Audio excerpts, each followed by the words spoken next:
Bonjour bien-aimés. Bonjour.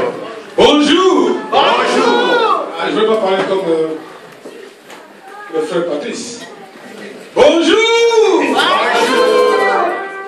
Amen. Amen. C'est vraiment une grande joie pour moi d'être devant vous. Amen. C'est Dieu qui crée les opportunités. Et vous savez qu'aujourd'hui nous devons être là et que nous devons partager la parole du Seigneur. Amen. Et quand Dieu programme quelque chose, personne ne peut changer cela. Parce qu'il est Dieu, il est le maître des circonstances et de temps. Je rends gloire au Seigneur qui m'a permis d'être au milieu de vous, parce qu'il est le Dieu Tout-Puissant. Et je dis merci au pasteur Teddy, qui a accepté de me céder la chair. Comme j'avais dit le mercredi, ce n'est pas facile de voir le nom de Dieu céder la chair à quelqu'un d'autre. Mais c'est seulement le plan de Dieu. Et merci surtout pour toute l'équipe du ministère qui est derrière le pasteur Teddy, qui a accepté aussi que je sois aujourd'hui devant vous. Et merci aussi pour vous, toute l'église, qui m'a accepté devant vous. Amen. Amen. Il m'a été demandé par le pasteur Teddy de parler de la Sainte Seine. Non pas la Sainte Seine ici, mais nous allons parler de la Sainte Seine. Parce que bientôt, nous allons célébrer la Sainte Seine. Alors, comme c'est déjà un thème qui a été déjà commencé à être développé ici, je dois emporter les pas et amener quelque chose aussi dans ce thème-là. Donc, j'avais d'une manière un peu ramassée, prendre des éléments, parce que tout a été déjà dit. Quand j'ai suivi le pasteur et j'ai posé plein de questions à la maison, comment on a enseigné, qu'est-ce qu'on a dit, tout ça, j'ai vu que tout a été déjà enseigné, en fait. Et à la Pâque, on a rentré dans l'Ancien Testament, et puis dans le Nouveau Testament, et ainsi de suite. Et puis, nous arrivons au niveau de la Sainte Seine. Alors, c'est pourquoi nous allons prendre d'une manière ramassée quelques éléments qui vont nous aider, n'est-ce pas, à développer notre connaissance et à nous approcher encore du Seigneur. Amen. Amen. Alléluia. Amen. Nous allons encore prier. Éternel Dieu les amis, notre Père. Merci pour ce moment et merci pour cette opportunité. Laisse que toi seul tu parles, que moi je sois effacé. Je ne suis rien devant toi, même devant ce peuple. Je ne suis même pas digne, Seigneur, de me tenir devant cette assemblée. Mais toi, par ton amour, par ta grâce, tu m'as mis devant ce temple. Laisse que toi seul tu parles et toi seul tu m'utilises. Parle, Seigneur, nous voulons t'écouter. Au nom de Jésus. Amen. Amen. Comme j'avais dit tantôt, nous allons parler sur la Sainte Seine. Et nous allons lire la parole de Dieu avec la révérence que nous devons à la parole de Dieu. En principe, nous devons nous lever. S'il vous plaît. Vous savez, quand nous sommes dans le monde, nous qui venons du Congo par exemple, quand on arrive là où il y a une rencontre ou une meeting, le président de République est passé, tout le monde se lève. Amen. Alléluia. Amen. La parole de Dieu représente Dieu lui-même. Quand nous voulons lire la parole de Dieu, nous devons nous lever.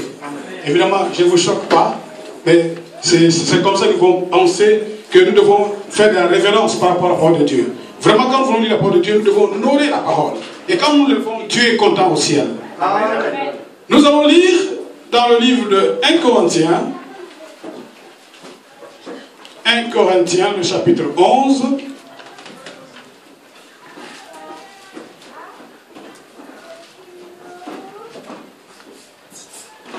1 Corinthiens chapitre 11, nous lisons le verset 17.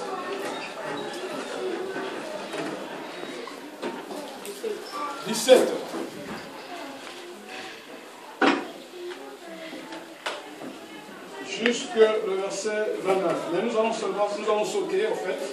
Nous lisons le verset 17, nous lisons le verset 23 jusqu'au verset 25. Donc 17, 23 à 25.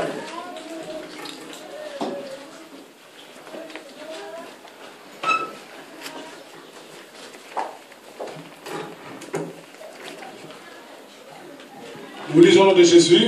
Amen. En donnant cet avertissement,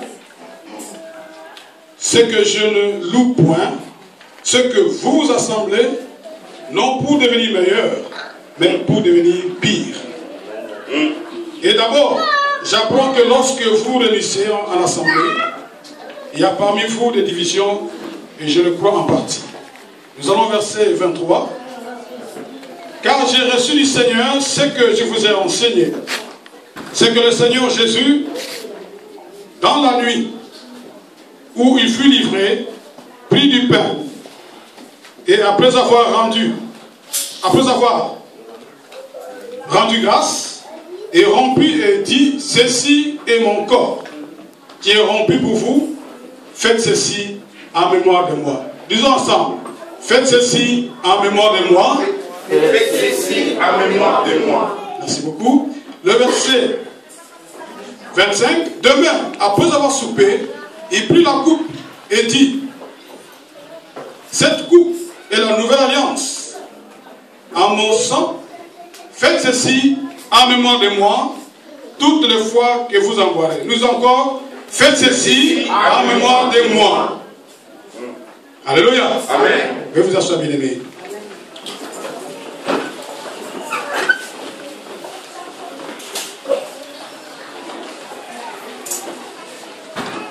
Comme ça va dit tantôt, nous allons parler sur la Sainte Seine.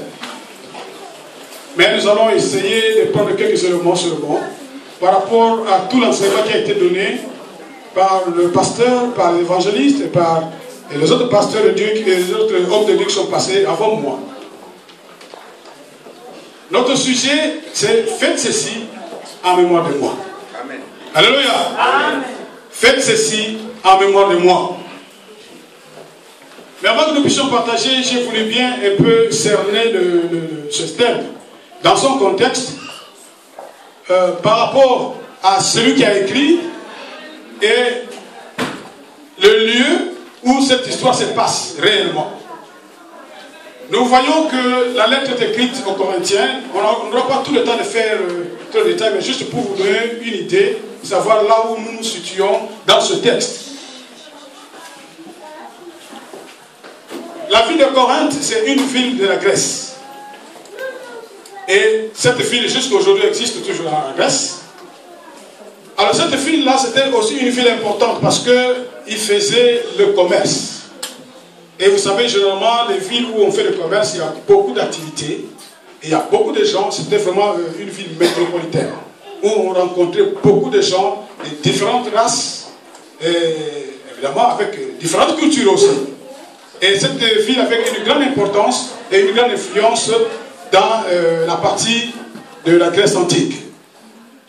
Et cette ville avait aussi des problèmes très difficiles, très compliqués, que nous allons développer pendant notre homélie.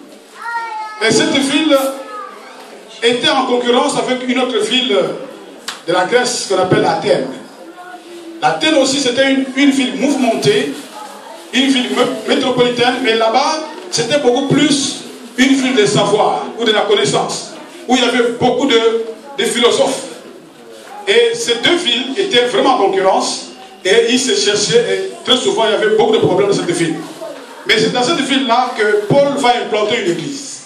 C'est-à-dire que c'est Paul qui est le fondateur, fondateur entre guillemets, parce que le véritable fondateur, c'est le Saint-Esprit, qui crée l'église, qui fonde l'église, mais du moins, nous disons, entre guillemets, fondateur de l'église, c'est-à-dire celui qui a implanté l'église en Corinthe. Mais il a implanté l'église en Corinthe, il a implanté beaucoup d'églises, mais c'est l'église qui était la plus difficile de toutes les églises de Paul, que Paul avait fondée. Cette église était très difficile, avait des problèmes très très sérieux, et vous voyez, maintenant Paul a entré d'écrire des lettres à cette église-là. Et cette église avait des problèmes sur l'idolâtrie qui était là-bas. Il y avait la division au milieu d'eux. Il y avait le problème des féminins, c'est-à-dire des gens qui veulent devenir comme des femmes. Aujourd'hui, vous connaissez ce problème de guerre, ainsi de suite. Ça n'a pas commencé seulement aujourd'hui. Depuis ce temps-là, ça existait toujours. Et Paul a eu face à ces histoires-là. Et c'était vraiment beaucoup de problèmes. Et c'était difficile. D'ailleurs, c'est pourquoi vous voyez parfois aussi certaines lettres de Paul, quand il adressait aux Corinthiens, c'était vraiment très dur, comme des marteaux. Parce que c'était un peuple difficile. Et ce qui a fait d'ailleurs qu'aujourd'hui il y a beaucoup d'interprétations pour la femme. C'est parce qu'il tenait compte de ce contexte-là. Il y avait le problème de l'impudicité, de l'immoralité à l'excès, à l'outrance. D'ailleurs, quelque part dans Corinthiens 5, il dira, il y avait de l'impudicité qui s'est passée là-bas, plus même que chez les païens. Et c'était une église, mais c'était terrible. Au point où quelqu'un devait sortir avec la femme de son père. Vous imaginez ça, quel inceste? Une église, mais c'était une église. Mais il y avait des problèmes difficiles qui ne sont pas développés ici, faute de temps. Alors, ici, vous remarquez quand Paul commence à faire cette reproche, il dit, en donnant cet avertissement, ce que je ne loue point, c'est que vous assemblez non pour devenir meilleur, mais pour devenir pire. C'est vraiment étonnant. C'est vraiment étonnant. Une église qu'il a bâtie, qu'il a commencé, mais il leur fait une reproche. Il dit, quand vous vous assemblez, alors que vous devrez devenir les meilleurs, mais vous devenez pire. Cela veut dire que, comme j'ai dit, il y a beaucoup de choses qui s'est passé. Ces gens ici, ils avaient le Seigneur avec eux, ils ont reçu la parole du Seigneur avec eux, mais pendant qu'ils se rassemblaient pour la Sainte Seine, il y avait des problèmes qui s'est passé aussi. Parce que nous voulons parler de la Sainte Seine. Alors, ici, il dit, vous êtes en train de devenir pire, au lieu de devenir meilleur. Il y a certaines personnes, quand ils viennent à l'église, au lieu de devenir meilleur, ils deviennent pire. C'est regrettable. Mais en réalité, c'est le lieu de meilleur. Amen. Amen. C'est le lieu de meilleur, pas le lieu de pire. Cela veut dire que quelqu'un qui vient, il doit se conformer à certaines normes, à une certaine discipline qui est dans ce lieu-là, afin que nous puissions marcher ensemble. Mais si toi tu commences à faire autre chose, donc tu deviens un opposant, tu deviens un rebelle. À ce moment, les choses ne vont pas marcher parce que tu es en opposition aux normes et us et coutumes de ce lieu-là. Alléluia. Amen. Donc, Paul, qui a commencé cette église, il constate que ces gens-là, au lieu de devenir meilleurs, ils deviennent pires. Dis à ton frère, ne deviens pas pire. Ne deviens pas pire, mais deviens meilleur. Ça, c'est le lieu des meilleurs. Ça, c'est le lieu où on va devenir meilleur. Ce n'est pas un lieu où nous venons, le visage renfrogné. Non. C'est un lieu où, quand j'étais à la maison, le visage est renfrogné, mais quand j'arrive ici, le visage devient ouvert. Alléluia. Parce que nous apprenons ici à devenir meilleur. Tu dois devenir meilleur. Et c'est comme ça d'ailleurs que les gens qui sont en dehors vont emboîter les pas pour venir à l'église. Parce qu'ils ont trouvé que toi, il y a un changement. Cet homme qui, chaque fois, son visage est fermé, mais à un certain moment, on constate qu'il y a la joie. Mais qu'est-ce qui se passe? Rien à faire. Même si tu n'as pas prêché, tu dis, viens et vois. Ne lui pose pas beaucoup de questions. Viens seulement et vois. Et d'ailleurs, je sais que bientôt, on n'aura plus d'espace ici. Parce que d'ailleurs, il n'y a plus d'espace. Alors, maintenant, Paul fait remarquer cette église et il leur explique que comme il avait reçu de la part du Seigneur, cette nuit-là, où le Seigneur était livré,